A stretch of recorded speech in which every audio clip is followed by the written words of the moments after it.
விமான நிலையத்தில் பேட்டியளித்த நாராயணசாமி, அமைச்சர் பதவி கிடைக்காததால் சிலர் வருத்தத்தில் இருந்தாலும் அதை சரி செய்து கொண்டு மாநில வளர்ச்சியில் காங்கிரஸ் திமுக கூட்டணி ஆட்சி கவனம் செலுத்தும் என்றார்.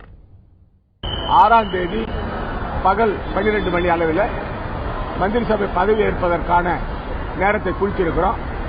எங்களுடைய அதிகாரிகள், உங்களுடைய புதுவை மாநிலத்துடைய அதிகாரிகள், அரசு அதிகாரிகள் அந்த கோப்பு விரைவில் வருவதற்கான நடவடிக்கைகளை எடுத்துக் கொண்டிருக்கிறார்கள்.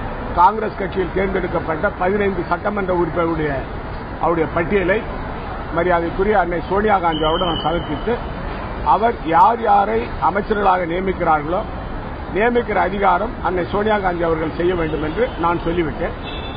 அன்னை சோனியா காந்தி அவர்களும் பொதுச் செயலாளர் அவர்களும் கலந்து ஆலோசித்து முடிவெடுத்திருக்கிறார்கள். சில சமயங்களிலே சிலருக்கு அமைச்சர் கிடைக்கவில்லை என்ற வருத்தம் இருக்க செய்யும். அதையெல்லாம் நாங்கள் சரி செய்து கொண்டு புதுவை மாநிலத்தில் ஒரு சிறப்பான ஆட்சியை புதுவை மாநில மக்களுக்கு காங்கிரஸ் திராவிட முன்னேற்ற கழக கூட்டணி கொடுக்கும்.